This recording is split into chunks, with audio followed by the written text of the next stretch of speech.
السلام علیکم۔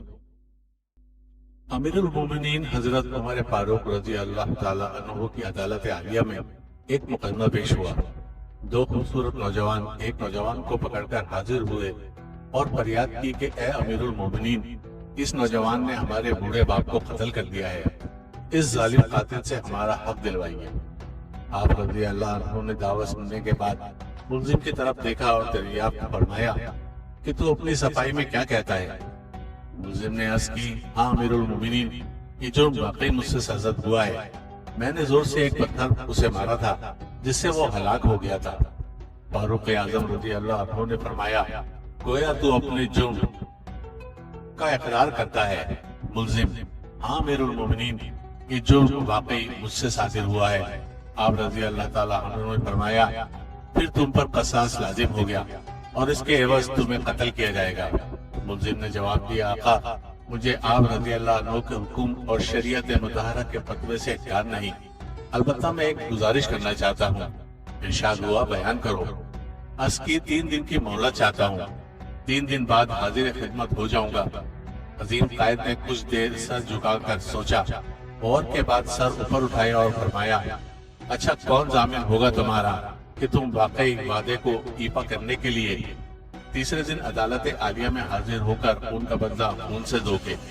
عمر فاروق رضی اللہ عنہ کے اس ارشاد پر اس جوان رانا نے پرامید نظروں سے حاضرین مجلس کا جائزہ لینے کے بعد حضرت ابو ذر غفاری رضی اللہ عنہ کے متدین پر نور چہرے پر نگاہیں گاڑتے ہوئے اشارہ کر کے کہا، یہ میری ضمانت دیں گے؟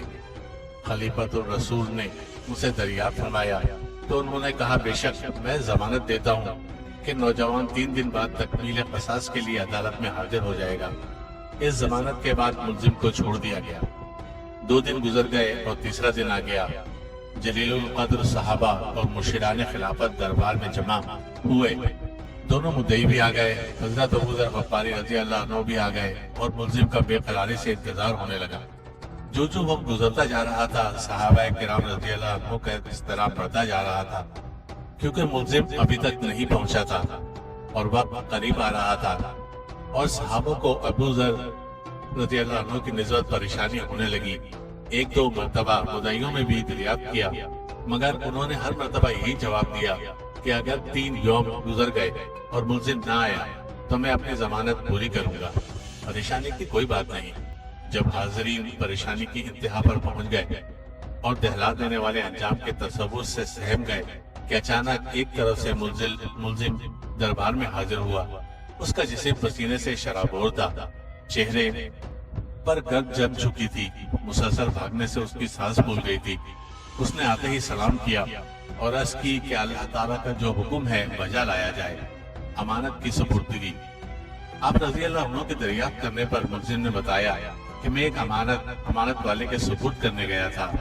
واقعہ یوں ہے کہ میرا ایک چھوٹا بھائی ہے، والد فوت ہو گیا۔ موت سے پہلے اس نے میرے پاس میرے چھوٹے بھائی کے لیے کچھ سونا رکھا تھا اور وصیت کی تھی کہ جب وہ جوان ہو جائے تو اس کے سپرد کر دینا۔ میں وہ سونا ایک جگہ رکھ آیا تھا جس کا علم مجھے ہی تھا، اس لیے میں وہ سونا اس کے سپرد کرنے گیا تھا۔ الحمدللہ میں نے امانت اس کے سپرد کر دی جس کی وہ تھی۔ امیر المومنین رضی اللہ عنہ نے ابو ذر غفاری رضی اللہ عنہ سے پوچھا کہ آپ نے اس کی ضمانت کیوں دی؟ کیا یہ آپ کا واقف تھا؟ انہوں نے کہا، میرا اس سے کوئی تعلق نہ تھا، صرف یہ بات تھی کہ جب اس نے پر امید نگاہوں سے میری طرف دیکھا تو مجھے یہ خیال آیا کہ اگر بھرے مجمع میں بھی اس کی ضمانت نہ دوں تو کل قیامت کے دن رب العزت کے سامنے شرمندہ ہونا پڑے گا کہ اتنے آدمیوں میں سے کوئی بھی اس کا ضامن نہ بن سکا، اس لیے میں نے اس کی ضمانت دی۔ حالانکہ میں اسے بالکل نہ جانتا تھا، نہ مجھے یہ معلوم ہے کہ وہ کہاں رہتا ہے، بس اس کی ظاہری شرافت نے مجھے یقین دلایا تھا کہ یہ وعدے کا پکا ہے اور میں نے ضمانت دے دی۔ یہ بات سن کر حاضرین محفل اشک آلود ہو گئے۔ مدعیوں نے التجا کی کہ اے امیر المومنین رضی اللہ عنہ، ہم نے اپنے باپ کا خون معاف کر دیا ہے۔